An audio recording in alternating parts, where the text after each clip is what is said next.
welcome back to the story of We Never Touched Until We Did with Adrian and Silas. And this is set in 1767. It is an LGBT themed kind of a short story that I'm writing. I don't know how short the story is going to be. I don't know when it's going to end, or honestly, truthfully, I don't even know where it's going exactly yet. I mean, I have ideas, but anyways, thank you so much to everyone who has been here for all of the parts so far. This is the third chapter, whatever. I don't normally write stories like this. I normally write song lyrics, but it's been fun, and it's really interesting to me to think about what it would have been like to have a gay attraction to someone in the 1700s, and some of the things that they might have said or done about that. And I chose this setting because two men, this is one of the most likely, I feel like, scenarios that two men would have been able to explore that and it not be, Anyways, chapter 3. The light was slow to creep in, a soft haze of dawn bleeding through the worn canvas of the tent. Adrian blinked his eyes open, lids dry from sleep, breath steady in the hush of morning. His arm was still, wrapped around Silas, firm across his chest. The press of their bodies joined from shoulder to knee beneath the shared blanket. Silas hadn't stirred, not yet. Adrian stayed still, letting the weight of it all settle in. Not just the warmth, not just the way Silas's hair tickled down his chin, or how his own hand rested over the steady rise and fall of Silas's breath. It was what they had done, and how easily they had done it. Adrian, internally, he didn't run, didn't bolt when it was over, didn't look at me like I was filth, just smiled in the dark, like he meant it. He exhaled through his nose, quiet, careful not to wake him. The air was sharp against the back of the throat, colder now that the fire had gone out. Still, neither of them had moved. Neither had needed to. The arm around Silas's waist tightened. Just a breath, not a pull. Just a pause. And that was when Silas stirred. A small twitch of his fingers. The roll of a shoulder beneath Adrian's arm. Then a grumble. Silas murmuring, "Too early. Adrian, dry," says the man who stills all the blanket. Silas made a soft, satisfied sound, something between a hum and a scoff, and settled deeper into the crook of Adrian's body. Head tilted slightly, not quite turning around. Silas, sleepy. "I remember it now. Last night. You were kind to me, Adrian, after it beat. I didn't mean to be." A small breathy laugh, and then quiet again. Silas, internally, he did mean it. He means every damn thing he does. And even when he doesn't say it, even when he wishes he didn't. They lay there in silence for a while, not speaking, not moving, just the closeness of two men who had crossed a line neither of them could name. Finally, Adrian shifted and pulled his arm away, careful as if undoing a knot. "Adrian, we should get up. Silas is still half asleep, if you insist." Adrian, standing now, brushing off. "I do. If we're late to drills, they're gonna put us on latrines again." Silas grunted as he sat up, rubbing his face with the heel of his hand. He didn't look at Adrian right away. He didn't need to. There was a heaviness in the air, but not the bad kind. Not shame, just new weight. A thread pulled tighter. Silas, grabbing his boots. Well, if nothing else, you ruined me for sleeping alone. Adrian, deadpan. And yet I've slept better. Silas, grinning now, liar. The wind bit sharper outside the tent. Adrian pulled his coat tighter, trudging through half-frozen mud towards the quartermaster's tent. Somewhere in the distance, someone was already shouting about a misplaced crate of powder. Not his problem, thank the Lord. Not today. Today, his mind was elsewhere. Adrian, internally. It happened. It really happened. Not in some fever dream, not a fantasy dreamed of on a cold night when the only thing between him and madness was he. It was real. He touched me like that. And I wanted him to. Hell. He hoisted a crate of rations like it weighed nothing, sitting it down beside the others near the supply stack. His body moved the way it always had. Work was done, but his thoughts twisted in ways they never had before. There'd been a lot of reasons to want someone, especially in war. Flesh for warmth, company for the soul, distraction from death. But none of those explained why his chest still fluttered, remembering how Silas had looked at him in the dark, and the way he didn't flinch. The way he reached up afterward and brushed that stray curl out of Adrian's face like it meant something. Damn him. Damn his clever little mouth, too, always tossing back some remark like a dagger. He used to think Silas's attitude was grating, arrogant. Now, it just lingered. Adrian caught himself grinning like a fool when he remembered that smug little line from this morning. Well, if nothing else, you've ruined me for sleeping alone. And that grin, that stupid, insufferable, perfect grin. Adrian internally. I've seen him grin at others, but never like that. He was soft with me, and I let him be. He dropped his crate too hard and swore under his breath. One of the quartermasters gave him a look. Adrian waved it off, moving on. He tried to lose himself in the drills, but the repetition only made it worse. Every still moment, every march in formation brought his thoughts looping back. What if Silas wanted him to do it again? What if he wanted to?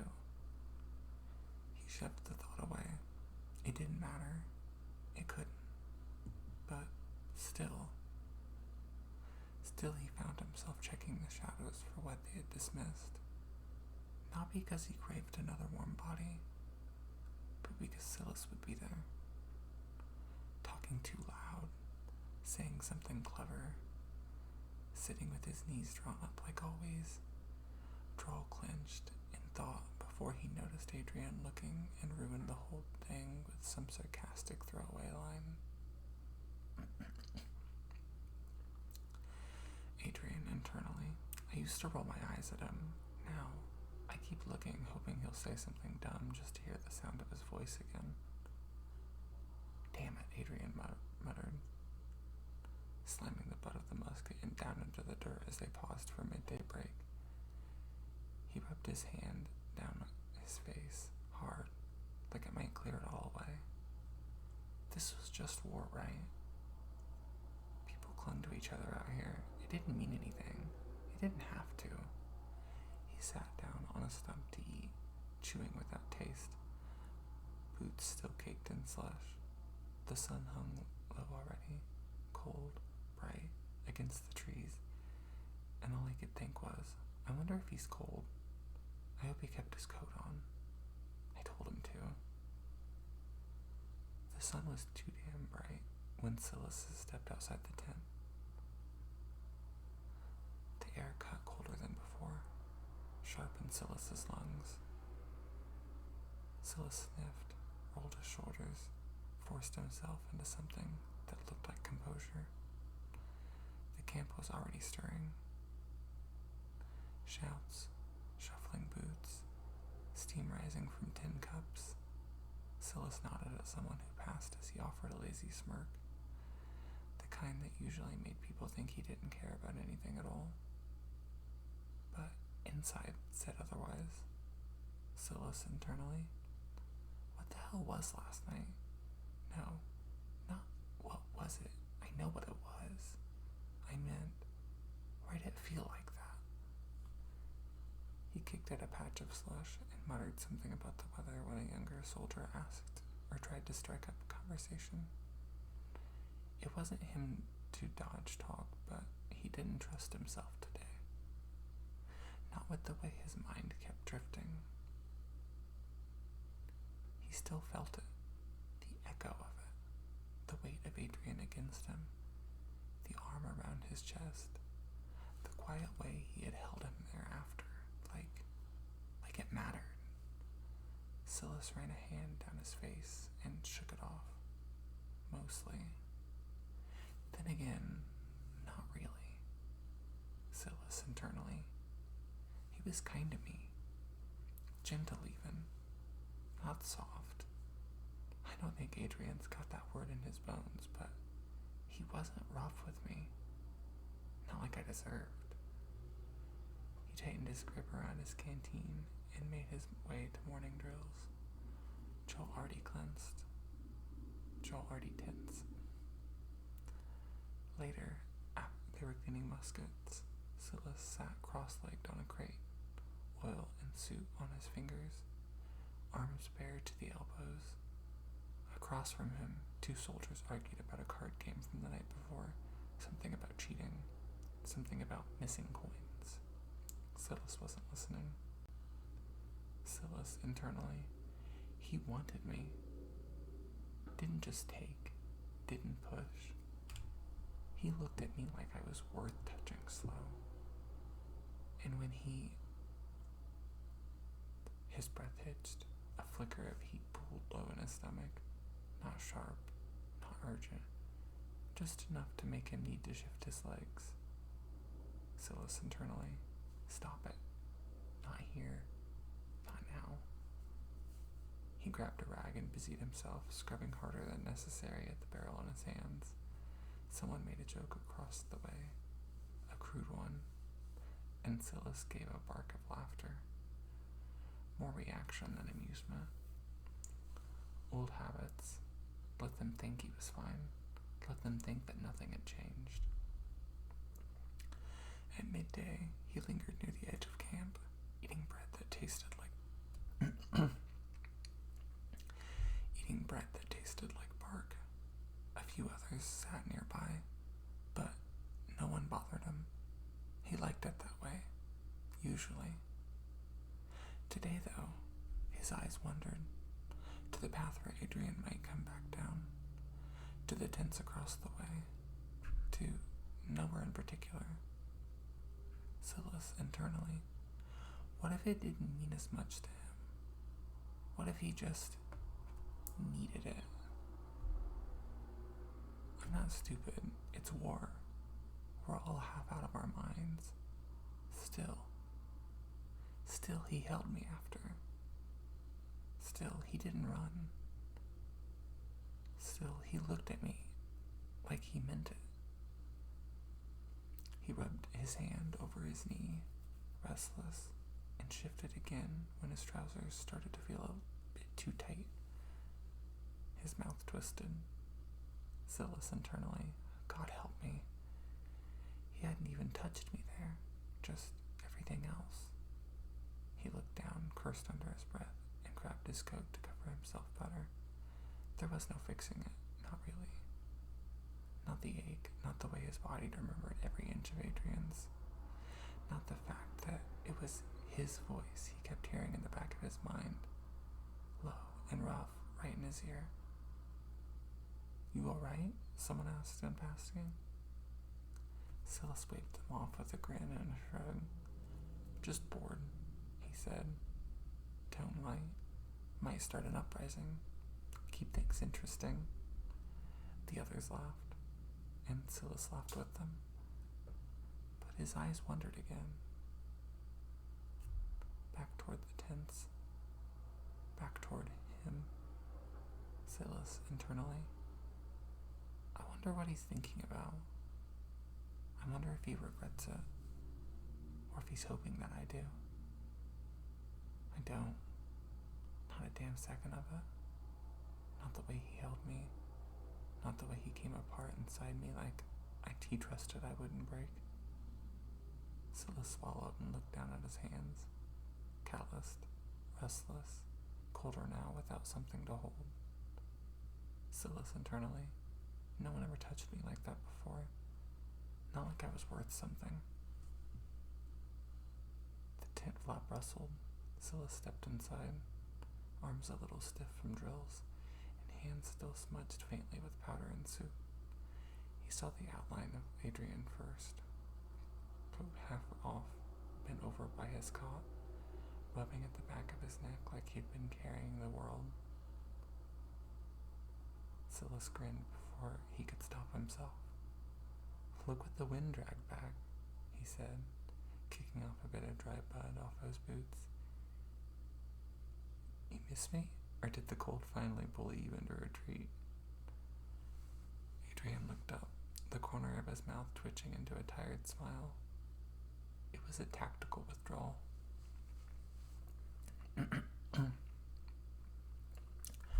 Silas snorted, shedding his own coat and tossing it towards the stool. "Sure, let's call it that." The space between them wasn't awkward, but it was something familiar, comfortable, and charged enough to hum just beneath the surface. "Any good drama out there?" Silas asked, trying to sound casual as he plopped down on his cot. "I was hoping someone would set fire to the cook's tent again. You missed it last time." Adrian shook his head. "Just the usual. Powder crates in the wrong place, frostbitten toes, somebody threatening to stab someone over stale biscuits." Silas mock winced. Truly the horrors of war. They were quiet for a beat, long enough to hear the wind nudge at the campus. They were quiet for a beat, long enough to hear the wind nudge at the campus. Then Silas stretched, arms overhead, and added a smirk. "I can't believe I survived the whole day. Honestly, thought for sure after last night I'd be walking sideways." Adrian looked over sharply. Silas was grinning.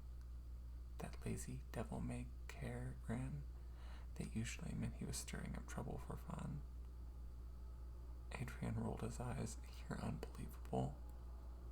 "I try," Silas said, but something flickered between them, just for a second.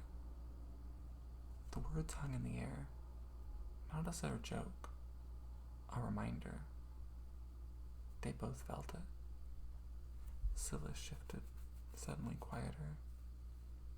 He picked at a loose thread at the edge of his blanket and didn't meet Adrian's eyes. "Did you regret it?" he asked. His voice was lower now, still steady, but not teasing. Adrian didn't answer right away. He sat down at the edge of his own cot, elbows resting on his knees. His brows knit as he stared at the floor, like the question had been trailing him all day and only now caught up. "No," he said finally. "I didn't." Silas looked up. Adrian's gaze met his, steady and dark and honest. "Did you?" Adrian asked. His voice quiet now too. Silas blinked once, and then huffed a breath and gave a lopsided smile. "I been thinking about it since before I opened my damned eyes this morning, he said. So, no, I didn't. The air in the tent warmed somehow. Not physically. It was still bitter outside. But between them, something settled. Not finished, not figured out, but settled. You held me like you meant it, Silas said, softer now.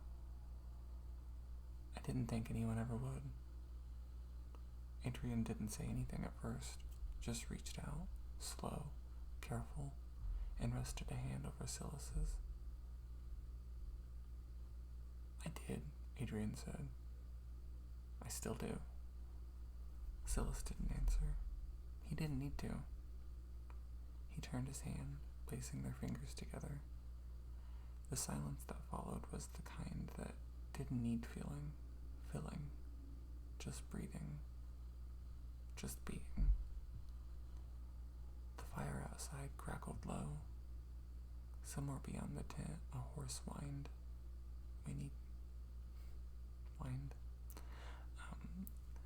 Distant, tired. Inside, though, it was quiet. Steady. Adrian didn't move his hand. Neither did Silas. They just sat like that, fingers intertwined, elbows brushing. Hearts maybe not in sync, but close enough to feel the rhythm of each other's breath. And then, after a while, they let go. Not like pulling away, more like easing into something else. They didn't talk much after that. Just let the space fill with soft sounds. A comment here or there about nothing in particular. A crooked tree Adrian passed on patrol. A story Silas half remembered from before the war. It wasn't about the words. It was about the ease. The weightlessness of not needing to pretend. Eventually, they both stood, coats off, uniforms peeled down by layer, until they were left worn undershirts and long johns. Neither of them looked directly at the other. Not because of shame, but because the tension coiled just beneath their skin. They knew what it felt like now, and it was still there. Adrian slipped into the cot first. Silas followed, slower. He laid on his side, back to Adrian like they had before, like it had always been. It didn't take long for Adrian to shift closer, a careful arm wrapping over Silas's waist, palm flattening gently against his stomach. This time, they weren't pressed together fully. Not yet. Silas could feel the effort it took Adrian to hold himself back. Like every inch between them was on purpose. It made Silas ache more. You know, Adrian said quietly, voice rough against the nape of Silas's neck. Last night, I came undone inside you. Silas's breath caught. His fingers twitched against the blanket. I know, he whispered. Silas's hand moved slightly down. Or moved slightly. Not down. Not yet. Just aware of where it could go. A silent question wrapped in warmth. You didn't, Adrian said. It wasn't a demand. Just the truth. Spoken softly into the dark. No, Silas admitted. Didn't need to. Adrian didn't say anything at first. He just pressed his lips into the curve where Silas's shoulder met his neck. Slow, deliberate, grounding. You don't have to, Silas added, even though a pulse had already started to rise. I want to, Adrian said. And then his hand did move, slow at first, sliding lower, curling around Silas, with the kind of reverence that made a younger man's eyes flutter shut. The younger man's. Silas is younger. Anyways, there were no jokes now, no more teasing, just the sound of breath, the shift of blankets, the quiet care of someone who remembered what Silas liked, what made him tense, what made him tremble. Adrian whispered something, maybe a reassurance, maybe Silas's name, and before long, that tension turned to heat, and heat to motion. And when Silas finally unraveled, jaw slack, chest heaving, Adrian held him through every second of it, one hand steady, bracing him close, breath still brushing his ear like a secret. No mess, no shame, just a shoulder to his kiss, or just a kiss to his shoulder, and then stillness. Silas exhaled, a long, quiet, grateful sound, and Adrian kissed the back of his neck one more time before pulling the blanket over both of them.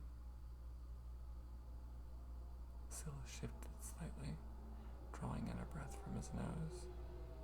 The air in the tent was colder now, but his skin was still warm where Adrian's hand had been.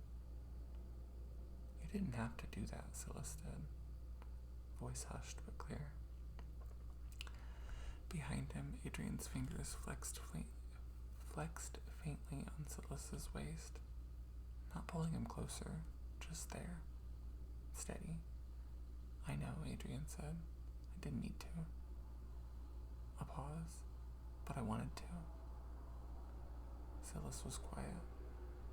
Adrian added, more carefully now, like he was choosing the words from another century, because he was. "I wanted to bring you some peace, that's all." Silas swallowed. Something in his chest opened at that. Quiet, private, and full. He turned just enough for his back to be fit nearly against Adrian's chest, allowing the final inches between them to vanish. Adrian tucked his chin into the space behind Silas's ear and wrapped both arms around him, pulling him close with no restraint this time. The full press of their bodies was comforting now, grounding. Silas let his eyes slip shut. Silas's thoughts. He didn't have to say it again, but I could feel it in the way he held me. Careful, certain, intentional, like always. Adrian wasn't rough. He wasn't impulsive. He never had been. Every moment was deliberate. Every touch carried its own weight, like he meant something by it. Always. It made Silas wonder if he had ever been touched like that before. Not just for the sake of it. Not to just chase some quick warmth in the cold. "I feel this way about a man." The thought came sudden and quiet, like a whisper that didn't ask permission to be there. It didn't feel shameful, but it did feel real. And real things were harder to hide from. Adrian's thoughts. Silas's breath had caught just before, just during, in a way Adrian knew he'd remember for far too long. The way he had arched into him, desperate, trusting, the heat in his skin, the softness that came after. But it wasn't just the act itself that stuck with Adrian. It was this, the aftermath. The feel of Silas's body melting into his now, loose, pliant, and still trembling, faintly beneath the calm. Adrian tightened his hold just a little, enough to remind him he was there, like he wanted to be there. He rested his cheek against Silas's shoulder. "He's beautiful," Adrian thought, unexpectedly. Not in the delicate way that women were praised, but something far more mortal. Bone and breath and heat, and how he felt in Adrian's arms, and the fact that he just fit there. It made his chest ache with something he didn't have a name for, and maybe he didn't want to name at all. Okay, that is the end of chapter 3. I don't really have a lot to say to add to this, because I know some people later on may be watching these all in order in a playlist, so I don't want to add too much space to the end or the beginning of these. But yeah, let me know what you guys think. Like I said, I normally don't write short stories. I normally write song lyrics, so don't know how well this is going to be in the end, and I'm just going to keep doing it as long as I enjoy it, and as long as some of you guys seem to enjoy it, and or until we reach a point that I feel like it's the natural ending of the story. Thank you everyone for being here, and I will see you probably in a week or two with another one of these. I will see you tomorrow for another ASMR video though.